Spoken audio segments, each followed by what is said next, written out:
صار وبلغت القلوب الحناجر وتظنون بالله الظنون. جب دشمنوں کے لشکر چاروں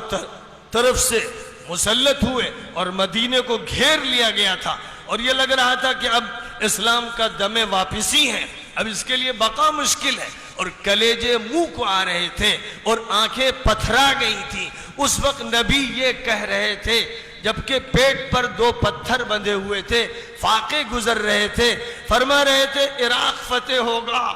شام فتح ہوگا، یمن فتح ہوگا. یہ اس ایمان کا نتیجہ تھا جو اللہ پیغمبروں کو دیتا ہے اور پیغمبروں کی جوتیوں کے صدقے میں صحابہ کو دیتا ہے اور صحابہ کی کوششوں کا نظارہ کر کے تابعین کو دیتا ہے، اور یہ ایمان پھر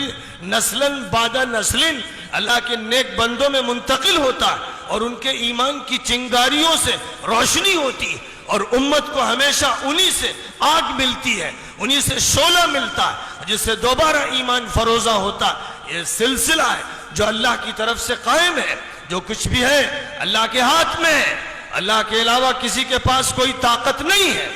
اگر تمہارے دل میں یہ بات ہے صاف سن لو،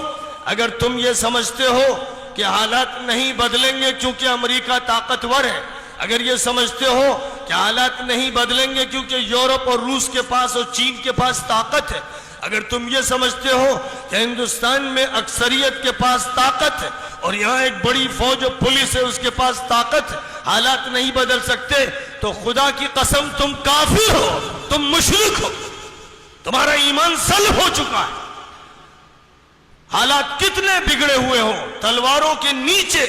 بندوقوں کے سائے میں اور توپ کے دہانے پہ کھڑے ہو، تب بھی 1 منٹ کے لیے مت سوچنا کہ اللہ کے علاوہ کسی میں طاقت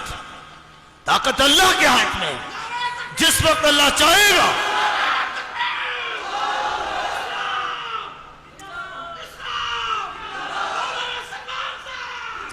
جس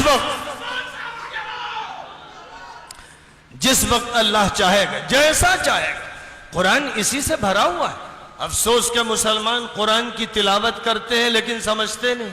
قرآن تراویح میں سنتے ہیں لیکن سمجھتے نہیں. قرآن کو انہوں نے صرف برکت کی کتاب سمجھ لیا، قرآن کو انہوں نے یوں سمجھا کہ یہ تعویذ کی کتاب ہے، گنڈوں کی کتاب ہے، جھاڑ پھونک کی کتاب ہے، یا صرف ثواب کے لیے اس کو پڑھا جاتا ہے. قرآن اتارا گیا تھا ہدایت کے لیے. قرآن دستور ہے، قرآن قانون ہے، قرآن ہدایت نامہ ہے، قرآن بشارت ہے، قرآن ایک روشنی ہے، قرآن کے ذریعے سے تسکین ملتی ہے، قرآن سکینت ہے، قرآن اللہ کا بھیجا ہوا نور ہے، قرآن ایک انقلابی طاقت رکھنے والی کتاب ہے، قرآن معجزہ ہے، ایک معجزہ ہے. جیسے معجزہ حضرت صالح کو دیا گیا اونٹنی کی شکل میں اور حضرت موسیٰ کو دیا گیا لاٹھی کی شکل میں، ید بیضا کی شکل میں، اور جیسے معجزہ دیا گیا حضرت عیسیٰ کو اپنے پھونکنے کی طاقت کی شکل میں اور قم باذن اللہ کی شکل میں، ویسے ہی بلکہ اس سے زیادہ طاقتور،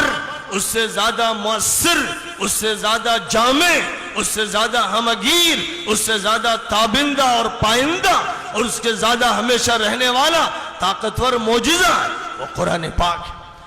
قرآن پاک کا معجزہ اس امت کو دیا گیا ہے اور پیغمبر اپنے معجزے کے ساتھ رخصت ہو گئے. حضرت صالح کی زندگی میں اونٹنی رخصت ہو گئی اور موسیٰ علیہ السلام کے ساتھ ید بیضا رخصت ہو گیا، عصا رخصت ہو گیا. حضرت عیسیٰ کے ساتھ دم عیسیٰ رخصت ہو گیا، لیکن نبی کی رخصتی کے ساتھ قرآن رخصت نہیں ہوا. قرآن ایک جیتا جاگتا معجزہ ہے. یہ دلوں کو فتح کرنے والی کتاب، یہ دماغوں کو تسخیر کرنے والی کتاب، یہ پوری انسانیت کی رہنما کتاب، یہ دنیا کے تمام مذاہب کے جنجال سے نکالنے والی کتاب، یہ تمام انسانوں کو پستیوں سے بلند کرنے والی کتاب، یہ تحت الثری سے ثریا میں پہنچانے والی کتاب، یہ انسانوں کو اللہ سے ہم کلامی عطا کرنے والی کتاب، یہ دلوں کے اندر نور کی بارش کرنے والی کتاب. اس کتاب کے ساتھ وہ معاملہ امت کی طرف سے نہیں ہو رہا ہے جو ہونا چاہیے. وقال الرسول يا رب ان قوم اتخذوا هذا القرآن مهجورا. رسول اللہ میاں سے شکایت کریں گے، ہماری اور امت کی شکایت کریں گے کہ اے اللہ میری قوم نے قرآن کو چھوڑ دیا، اگر یہ میری قوم قرآن کو لے کر آگے بڑھتی تو جس طرح اس کو لے کر آگے بڑھے تھے ابو عبیدہ ابن الجراح اور خالد ابن الولید اور عمرو ابن العاص اور سعد ابن ابی وقاص اور وہ مجاہد فاتحین جنہوں نے سندھ سے اسپین تک اور چائنا سے افریقہ کے ایک کنارے تک فتوحات کا ایک بازار لگا دیا، جس طرح وہ قرآن کو معجزہ سمجھتے ہوئے اور اس پر ایمان رکھتے ہوئے آگے بڑھے، حالات کی سازگاری کے ساتھ نہیں بڑھے۔